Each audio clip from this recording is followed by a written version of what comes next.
The Brissett administration continues to work on lowering the cost of living. Minister of Health Kevin Bernard receives official certification declaring Belize malaria-free. Will your favorite breakfast see an increase in price? We hit the taco stands in Orange Walk to find out. And the Minister of Foreign Affairs, Amon Courtney, calls out Guatemala for recent incident in the Sarstoon. These are some of the stories we have for you tonight in our newscast for Tuesday, September 26th, 2023.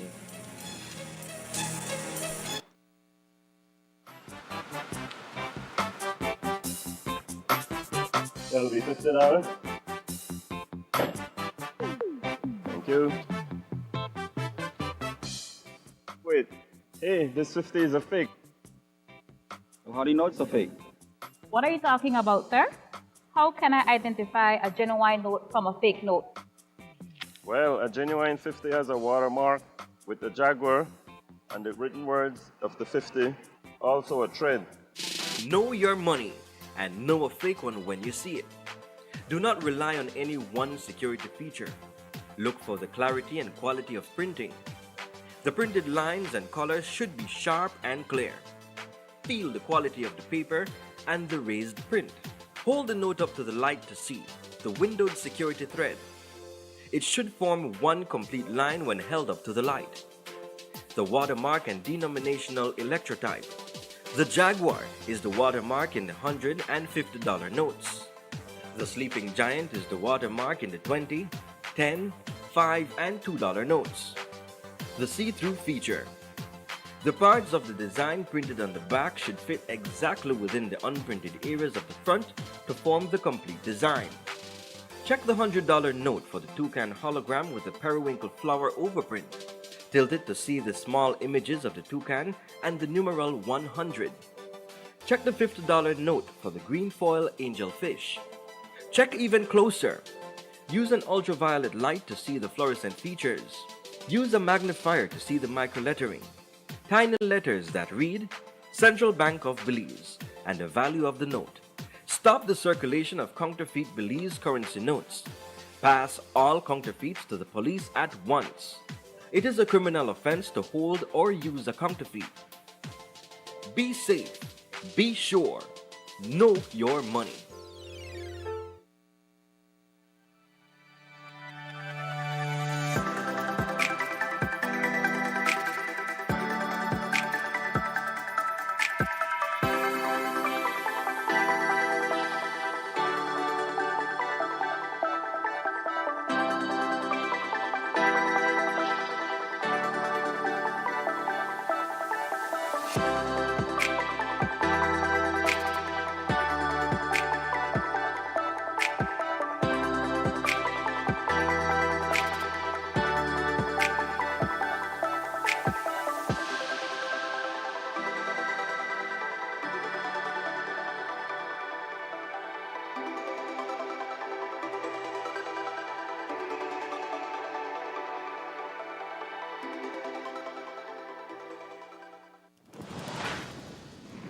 Movies are dreams.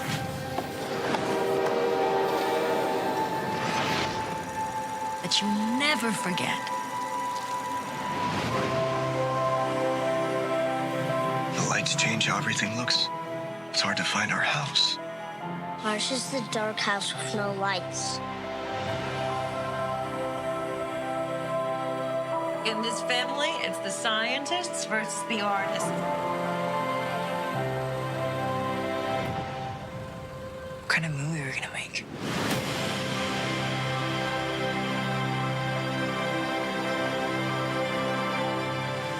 You stop making movies, it'll break your mother's heart. I don't know what to do anymore. You do what your heart says you have to.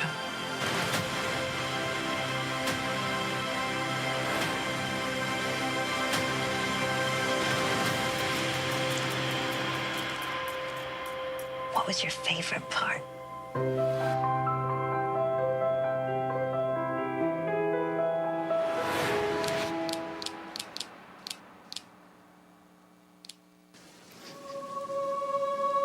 That announcement It is with deep sadness that we announce the passing of a wonderful father, devoted husband, adored grandfather, brother, uncle, and friend, Ignacio Luis Kwan, affectionately known as Chito Kwan.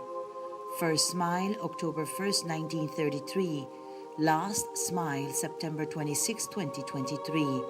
He is survived by his wife, Norma Kwan, children, Ana Maria, Luis, Ramon, Yvette, David, and Leah.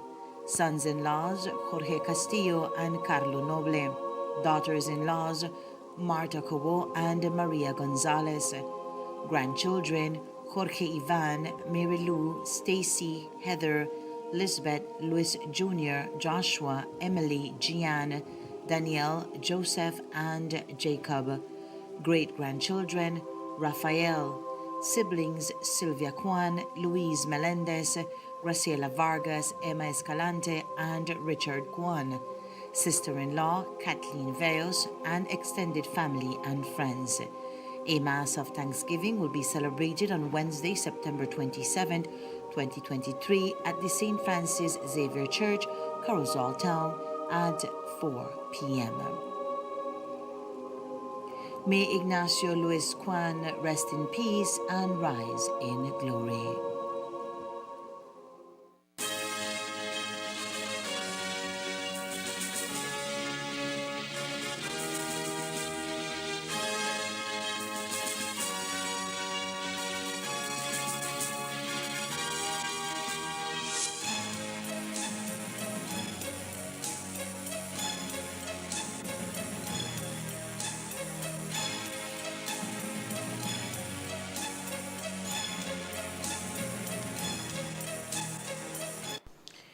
Good evening. With your news also simulcast on Face FM 106.7, I am Joanna Rodriguez. Earlier this year, the government of Belize implemented a price gouging legislation to help combat the growing issue, which has been crippling Belizeans for an extended period of time. The new legislation provided for businesses to be ticketed and even closed down if they are found guilty of this offense. The imposition of the legislation, however, has not been forthcoming, as GOB continues to work with businesses through the Chamber of Commerce to tweak certain areas of the legislation. While the process is taking longer than expected, PM Briseno says his government has not given up on lowering the cost of living for Belizeans. I know that is a frustration. Despite all of the good that we've been doing, that is something that is constantly bedeviling us. It's a constant challenge. And indeed, that's something that we have, we're trying to work out if it's not there. And we had another meeting with the Chamber of Commerce, I think the week before I left. And again, we have decided now that of that long list of 40, what they're pointing out, for instance, cornflakes is the easiest one. They have about 20 different cornflakes. So now what we want to do now is to narrow it to the basic food items so that then it will be easier to police. So we're working on that. We're working on some training for the people that will be able to use. So we have not given up on that. But also now I think that many of these business places are starting to realize that we're getting more and more serious. So I'm hoping that some of that will also temper that propensity to just raise price because something we could raise the price for everything. So it has to be just not the stick, but also the carrot that we want to work together. Today is a historic day for the health in our country as Belize has been officially declared malaria-free by the World Health Organization. Minister of Health and Wellness Honorable Kevin Bernard was on hand to receive the official certification at the 68th Directing Council meeting today. The certification comes after almost 5 years of no reported cases, with the last local case reported in December 2018.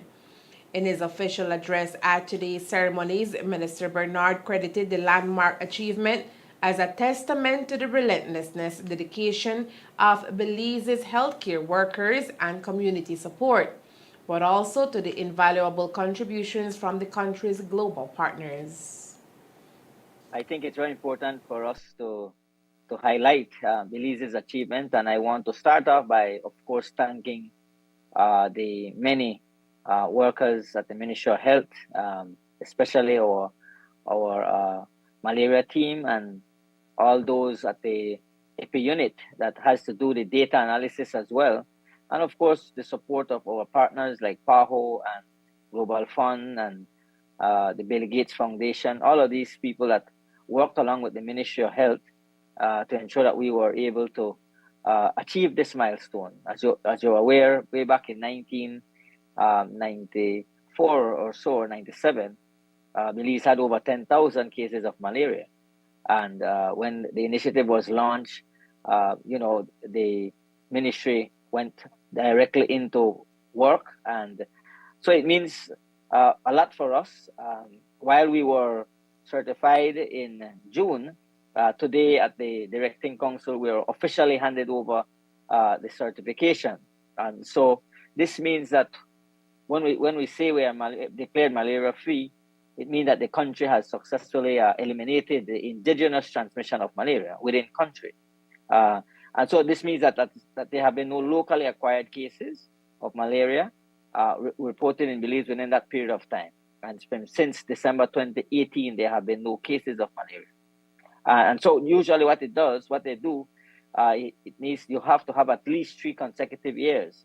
And so what this is saying to us is that it indicates that the disease is no longer present within the country borders, and efforts to prevent the reestablishment of malaria are in place. So for me and for the ministry and for all of us, for the country, being declared malaria-free is a significant accomplishment for our country. It demonstrates the effectiveness of the country's healthcare system, the surveillance programs, and the vector control measures that we have put in place in combating the disease. And it also signifies for us a milestone in improving public health and the overall well-being of our population.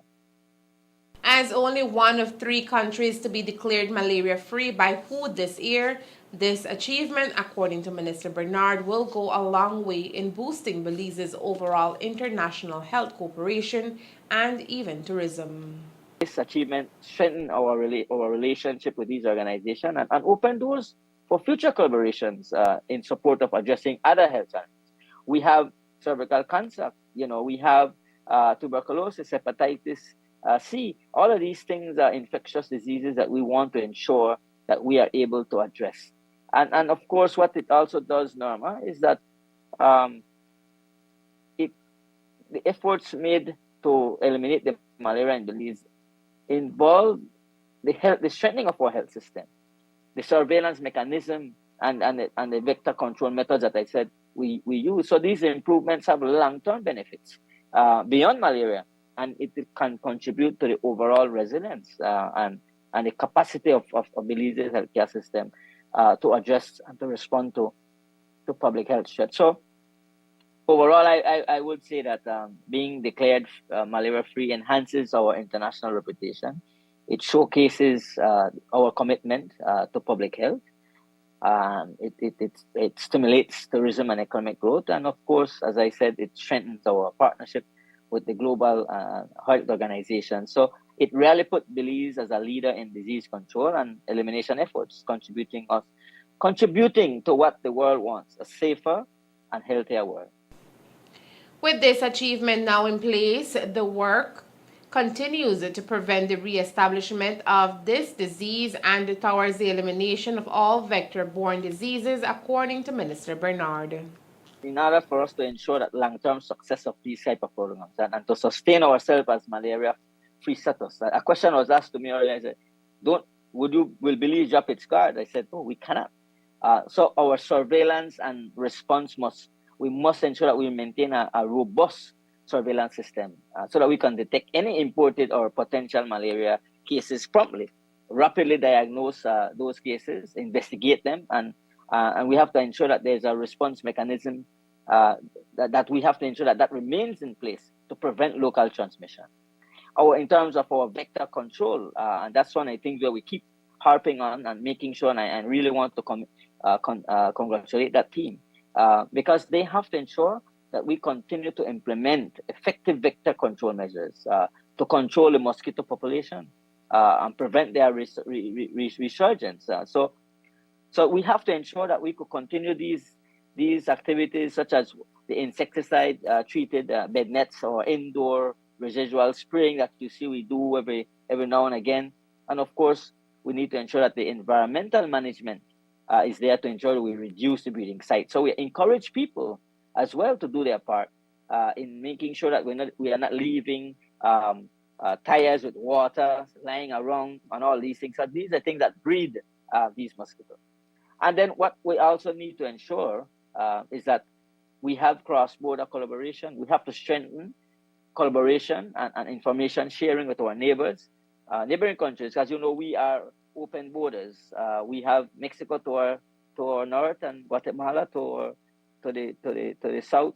We need to ensure that we can continue to communicate with these people, because if a case will happen in their country and people are coming to our country, then there's a possibility of importing malaria cases. So there has to be coordinated efforts and cross-border surveillance, which is very crucial to address any potential threats that may arise.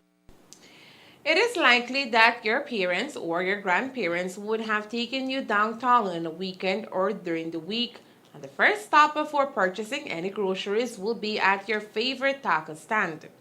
It has been the staple of choice from generation to generation.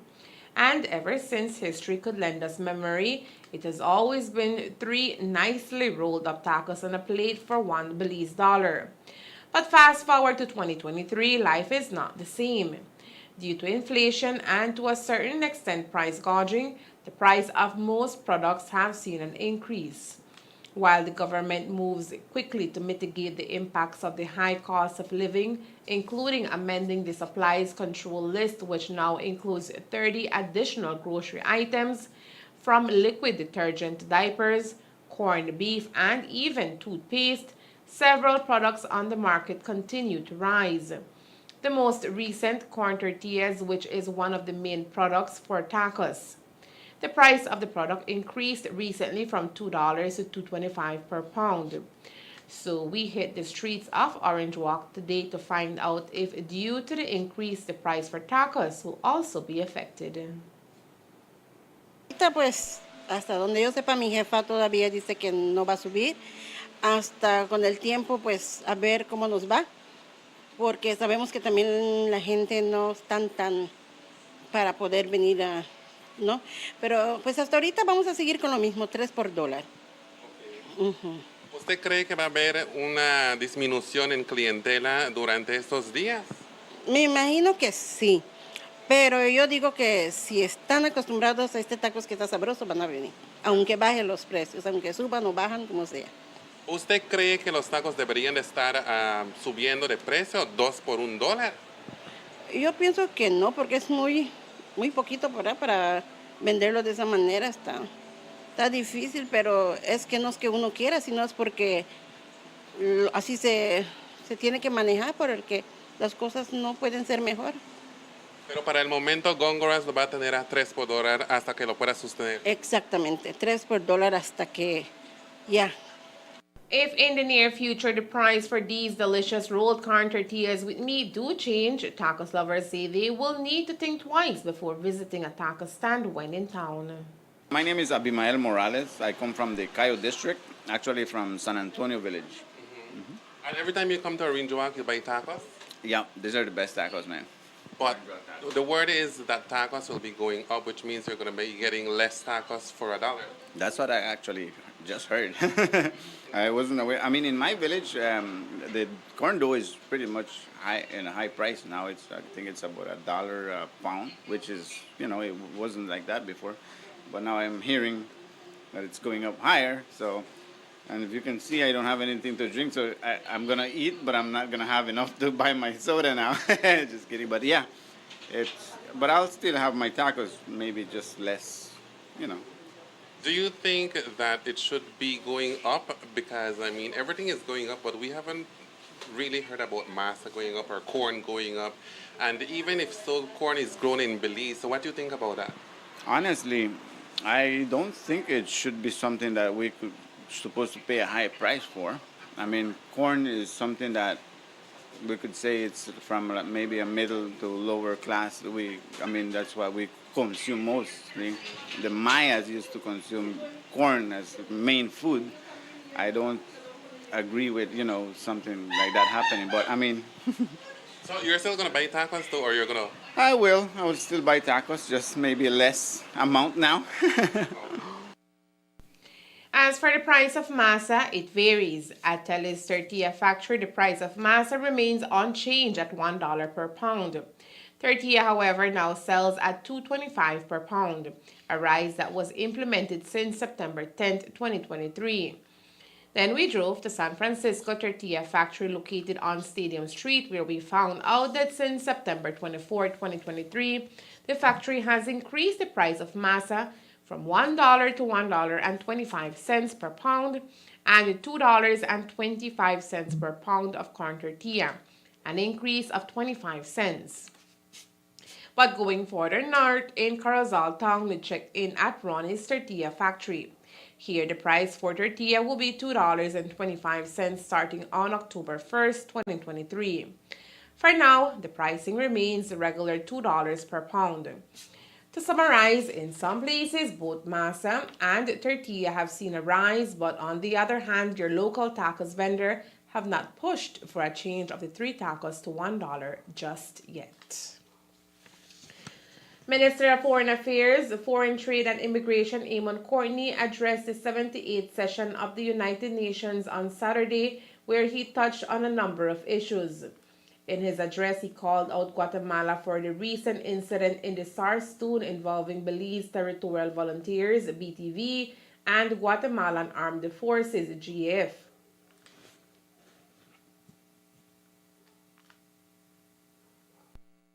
As Belize and Guatemala continue to pursue the peaceful, just, and final resolution of Guatemala's claim to Belizean territory before the International Court of Justice, illegal incursions by Guatemalans continue.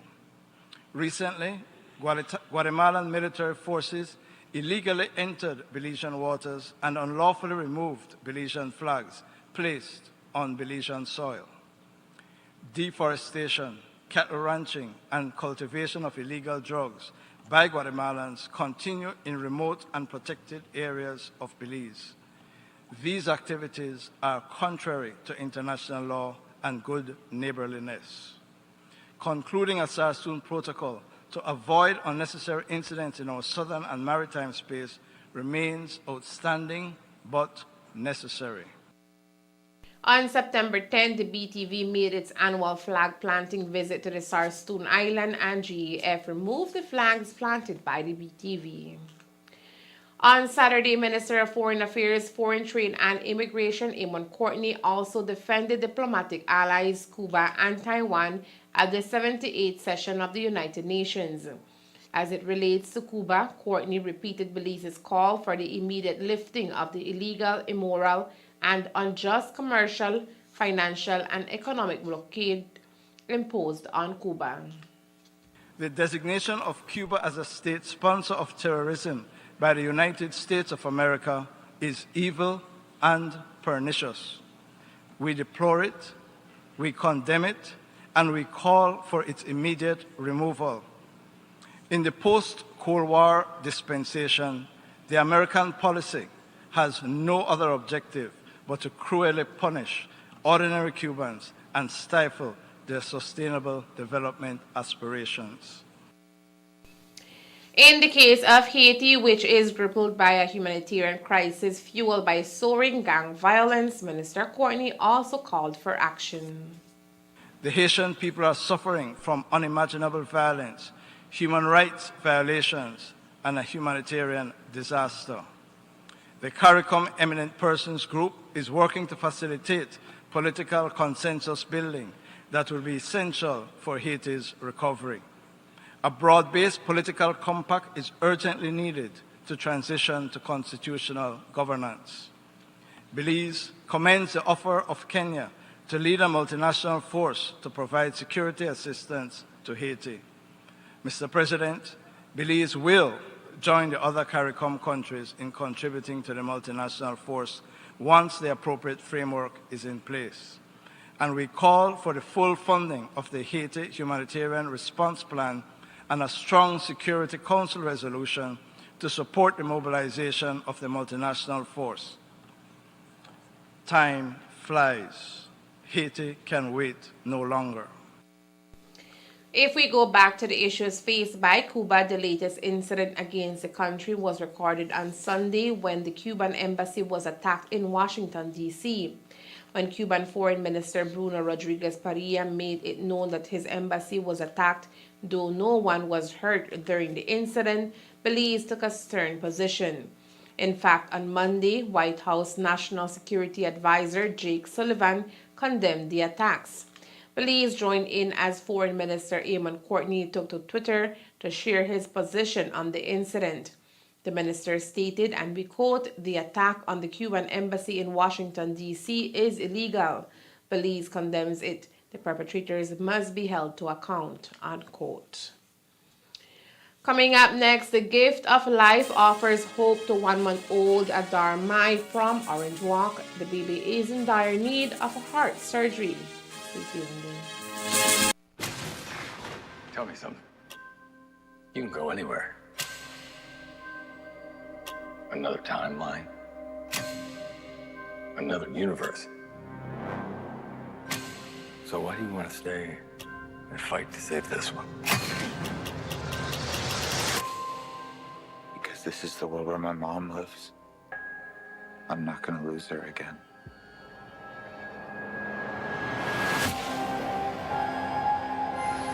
Time has a pattern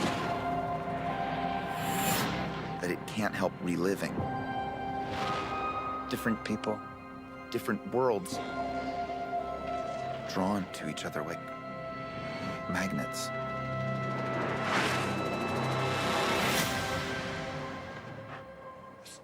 It's my face. You stole my face. If you were to go into the past, you have no idea what the consequences can be. Bruce, I could fix things. You could also destroy everything. This can't be happening. I completely broke the universe. Zod. We've been waiting for you. I created a world with no metahumans. And now there's no one to defend us. Want some help?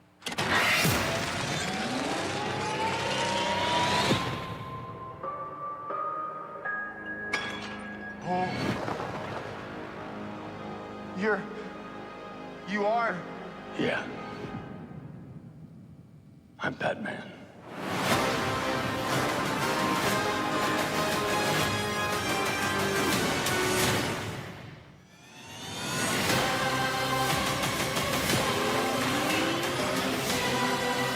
If I can't undo what I did, if I can't get back, there might not be a future.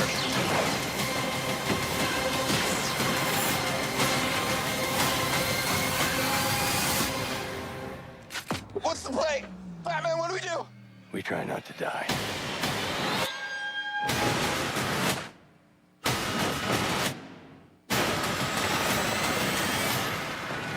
It's not Clark.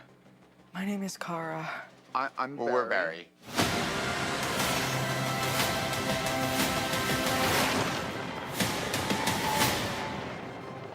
Barry, what are you doing? Our kids are gonna want to see this.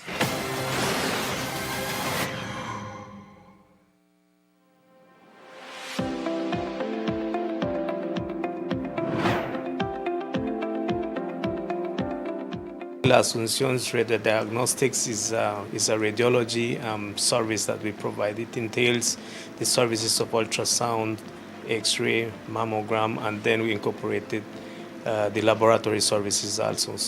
So we are actually in the business of images and laboratory. Soon after graduation, and I came back to Belize, I spent about 15 years in the public service. And that was one of my dreams, to have my own clinic where I can provide and help people. And now any child that is on board, I mean, that just facilitated everything and speeded up everything that I intended to do in my whole career, to be open and to be accessible to all walks of life people. All right. So I would say that yes, indeed, the NHI is going to serve its purpose, and it's going to be great for the people. They will have access to quality health service. The NHI to me was indeed a good venture, and that's the reason I decided, along with the whole staff here, to join, because it's going to benefit the Belizean society at large, and it will bring the medical services to the less privileged people, quality service. It has been proven worldwide that prevention is better than cure. So if we can detect conditions at an early stage and start to treat it, for example, patients with diabetes, hypertension, which is one of the main causes of death in Belize, then we can avoid these complications at an early stage, and then we are not going to burden the expenses on the Ministry of Health, all right, by having patients in the intensive care unit.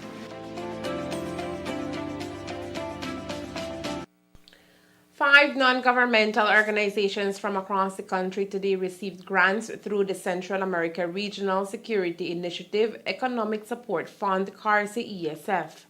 The grants were made through a collaboration with the United States and are expected to play a pivotal role in advancing the collaborative efforts of the U.S. and its partners in Belize.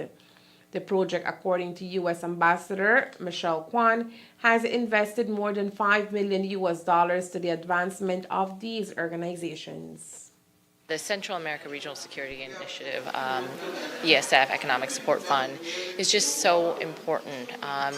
There has been over $10 million in total US dollars given to these organizations. And you heard the testimony of these five organizations doing incredible work in countering trafficking in persons, gender-based violence, delivery services like the Belize Heroes, really equipping the firefighters with the training and services and to support civil society in Belize. So I'm deeply moved and just inspired, and you're giving them the platform to raise awareness of what they're doing, supporting nonprofits and civil society, hand in hand with the government, Belize government, fighting for transparency, and just incredible work across the board. But sustainability is really hard for a nonprofit. And I wish the check was even larger. But I know that the organizations do so much tremendous hard work each and every day. And it's just trying to really the commitment of the U.S. government to strengthen the bilateral relationship between our two countries. It's very competitive, right? But I also think the grant writing process is very difficult.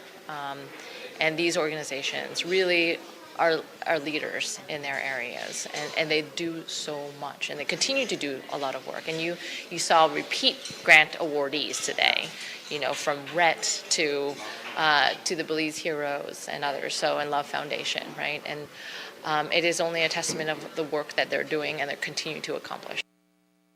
There is a story that has reached our newsroom, and it is about Adara Mai, who is 1 year and 1 month of age. She has been seen by a pediatrician who has confirmed she needs a heart surgery, which is extremely expensive.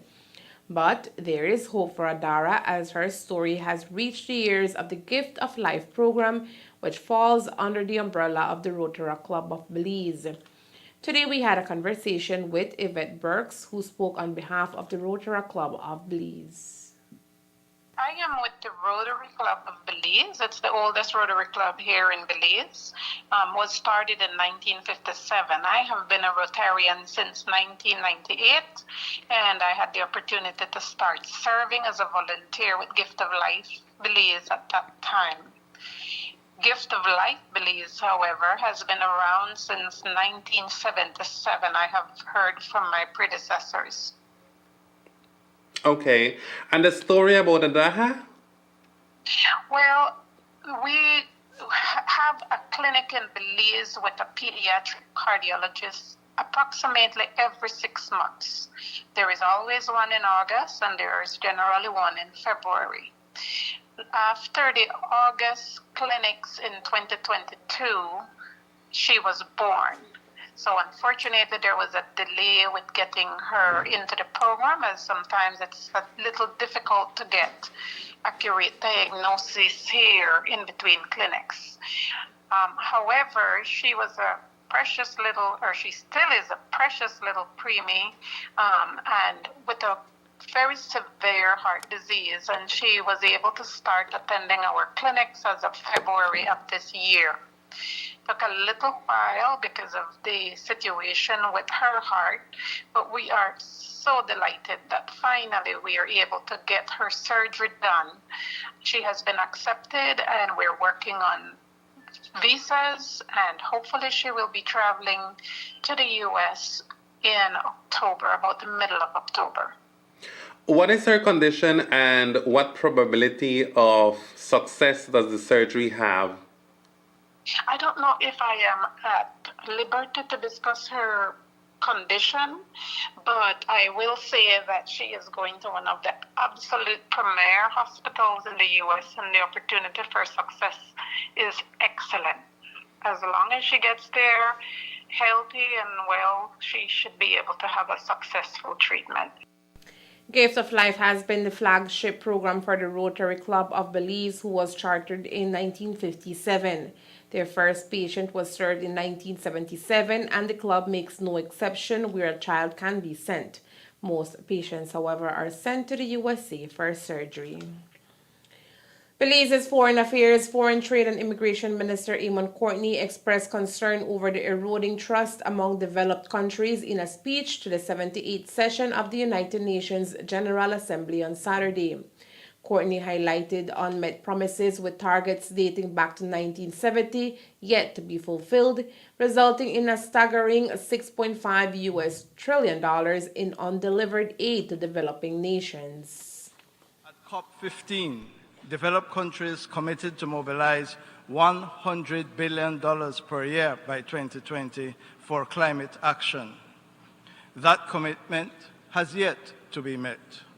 Consequently, US $381.6 billion in public finance, climate finance has been foregone. The commitment made in 2015 in the Addis Ababa Action Agenda to phase out fossil fuel subsidies has been completely ignored. According to the IMF, fossil fuel subsidies surged to a record $7 trillion last year. Despite their strident calls for respecting human rights, the global north remains outside the Convention on the Rights of Migrant Workers. Deaths and inhumane treatment of migrants at the southern borders of the Western world continue with impunity. Apart from addressing the global mistrust manifesting in the form of vaccine hoarding by developed countries, with many developing nations still lagging behind vaccination targets, Minister Courtney also spotlighted the consecutive decline in the Human Development Index for the past 2 years and the rising global temperatures, as he underscored the G20 countries' inadequate measures to reduce their greenhouse gas emissions. Poverty and food insecurity are rising. Hunger is at a level not seen since 2005, a major regression. High inflation has returned. The global average temperatures for the last 3 months were the highest on record. Yet, G20 countries, who are responsible for 80% of greenhouse gas emissions, are failing in their duty to drastically curb their emissions. Keeping 1.5 alive is slipping from our grasp. The development financing gap is widening, putting development out of reach for low-income and vulnerable countries. Our governments face a callous choice between Scylla and Charybdis, expensive debt payments, or acquiring even more debt to invest in development and resilience.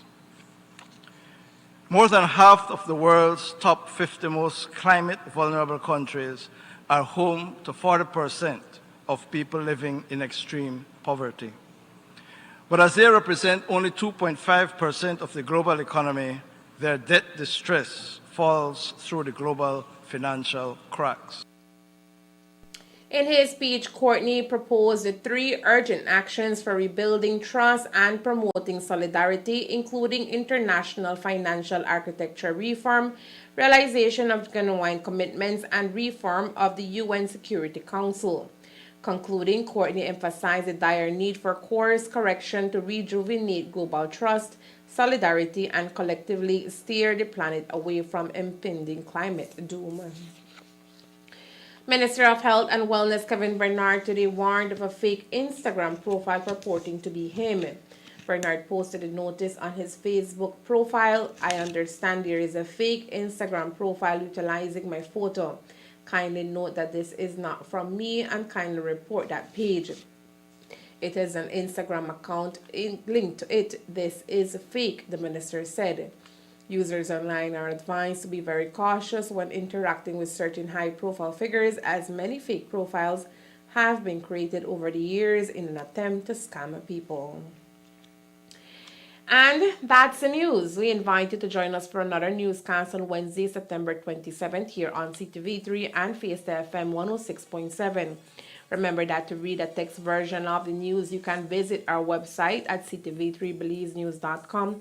You can also log on to our Facebook page for current stories at Facebook.com/CTV3BelizeNews or our YouTube channel at CTV3 News BZ. Remember to wash your hands and remain safe from all of us here at CTV3 News. Thank you for watching and listening. Good night.